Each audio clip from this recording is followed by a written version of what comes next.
Of all the monsters that human beings have ever dreamed up, few have gripped us quite like the Kraken.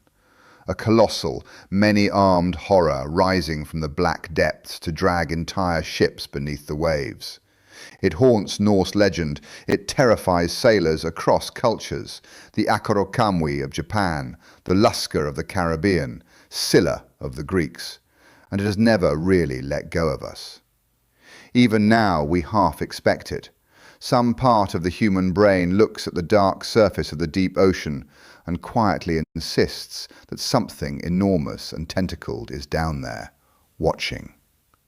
And here's the thing, that instinct isn't entirely wrong, because while the Kraken of legend, the island-sized ship sinker, never existed, the idea behind it absolutely did.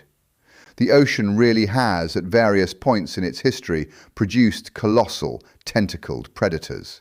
Real sea monsters, built on the same body plan as the myth, hunting in the same dark water.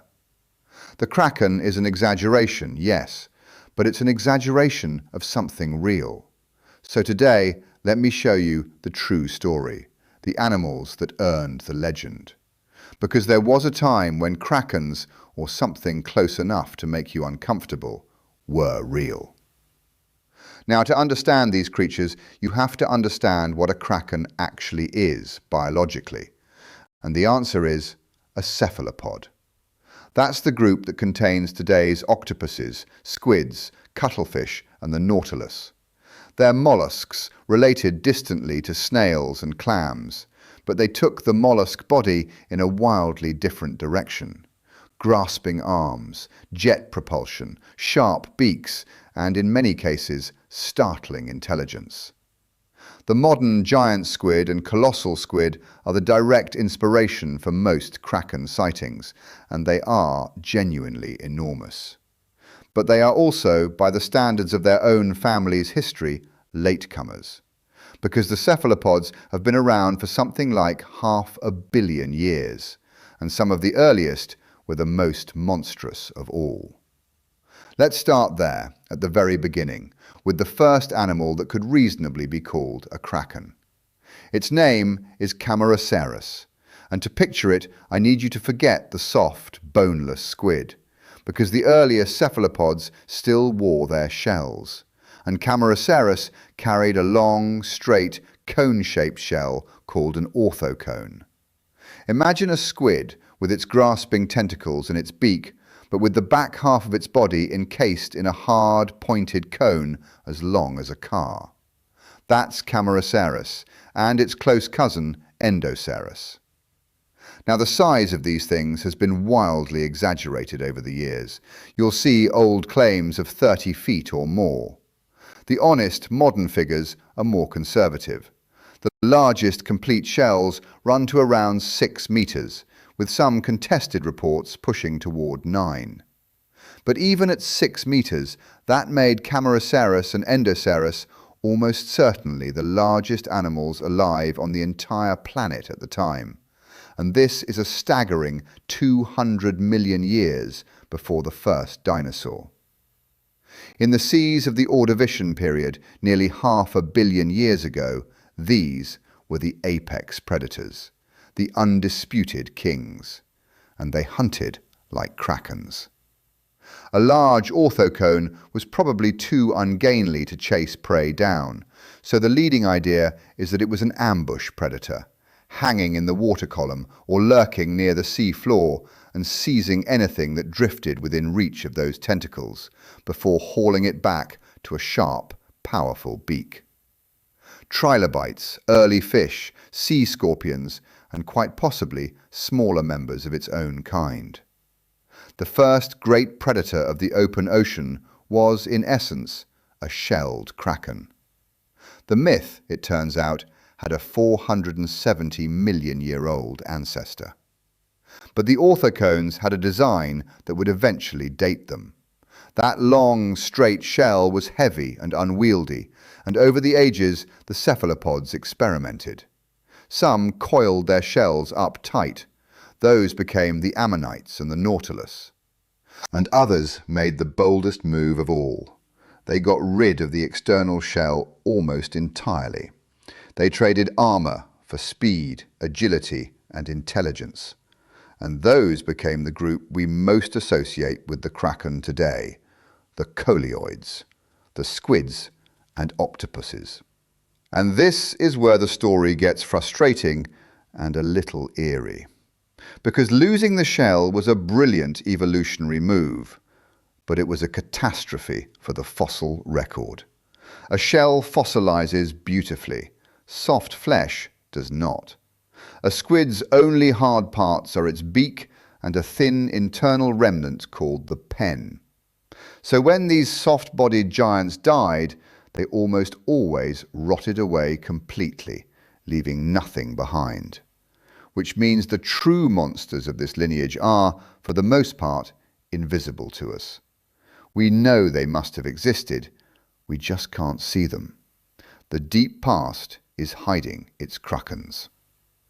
But every so often one slips through, and the best example comes from the Cretaceous, the age of dinosaurs, from the warm inland sea that once split North America in two. Its name is Tusoteuthis, and it was a genuine giant squid, from a time when the oceans were ruled by mosasaurs and giant sharks. Estimates put it at somewhere around 6 meters, roughly 20 feet, in the same league as a modern giant squid. We know it mainly from its fossilized pen, that internal support structure, which is one of the few parts tough enough to survive. And it lived in a dangerous neighborhood. We've actually found Tusoteuthis remains inside the gut of a large predatory fish. So even this kraken was, sometimes, someone else's lunch, which tells you just how brutal that sea really was. And Tusoteuthis was almost certainly just one of many. There were others in that lineage, cousins across the Cretaceous oceans, most of them known from a single fossilized beak or pen, mere fragments hinting at animals we'll probably never see properly. Every one of those fragments is a ghost, a reminder that the seas of the past were full of large, soft-bodied, tentacled hunters that vanished almost without a trace.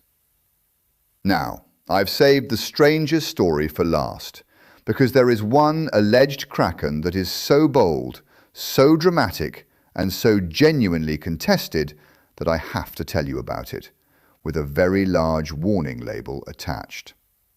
It comes from a place in Nevada called Berlin Ichthyosaur State Park, from the Triassic period. And the site is famous for one reason. It's a mass graveyard of ichthyosaurs. Specifically, a species called Shonisaurus, a marine reptile the size of a school bus, up to around 45 feet long. 9 of these giants died and were preserved together in one spot. And a paleontologist named Mark McMenamin looked at how their bones were arranged and proposed something extraordinary.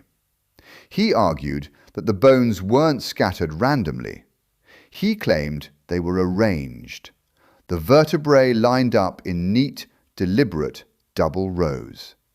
And he proposed a culprit, a colossal cephalopod, a genuine kraken, perhaps nearly 100 feet long, twice the size of a modern colossal squid. He suggested this monster had hunted the giant ichthyosaurs, drowned them or broken their necks, dragged the bodies back to its lair like an octopus building a midden of its prey, and then, most incredibly of all, deliberately arranged their bones into a pattern that mimicked the suckers on its own tentacles. A self-portrait. The earliest art in history made by a squid. And I want to be completely honest with you, because this is exactly the kind of claim this channel exists to handle carefully. The scientific community overwhelmingly rejected this, and for good reason. There is no direct evidence for the animal. No beak, no fossil, no tentacle hooks, nothing. Its 100-foot length was essentially conjured from thin air. Critics pointed out that the bone arrangement almost certainly has ordinary explanations: natural water currents, decay, the way bodies settle and scatter on a sea floor. One paleontologist compared the whole idea to looking at clouds and seeing whatever you want to see. Another called circumstantial evidence like this simply not enough. So no, there is almost certainly no evidence of a bone-arranging, self-portrait painting Triassic kraken. But I include it for two reasons. First, because it's a wonderful illustration of how science actually works. A bold, dramatic idea gets proposed, and the scientific community stress tests it, and in this case, found it wanting. And second, because even though that specific kraken is a fantasy, the underlying instinct isn't crazy. Those giant ichthyosaurs did die somehow. The Triassic seas were full of large predators, and soft-bodied giants, as we've seen, really did leave almost no trace. The kraken hypothesis is wrong, but you can see exactly why someone standing over 9 dead sea monsters might reach for it. And that, in the end, is the real lesson of the kraken. Because the myth didn't come from nowhere. It came from sailors hauling up a 20-foot squid with eyes the size of dinner plates and grasping arms lined with hooks, and having no framework to understand it. It came from the true, documented fact that the deep ocean has produced, again and again, colossal tentacled predators. From the 6-meter shelled orthocones that ruled the seas before there were fish worth eating, to the giant squids of the age of dinosaurs, to the colossal squid, still down there in the black water beneath the Antarctic ice right now, today, as you watch this. So the kraken was never entirely a lie. It was a memory, a distorted, exaggerated, fearful memory of something our ancestors genuinely glimpsed and could not explain. The real krakens were smaller than the legend, and stranger, and in their way more wonderful, because they were real. And the deep ocean, that vast, dark, barely explored place, has kept a great many of its secrets. We have explored a tiny fraction of it, which means I can't quite promise you that the age of krakens is over. Only that the ones we've found so far were smaller than the stories. Probably. Thanks for watching, and until next time, keep looking up, and maybe, just occasionally, look down.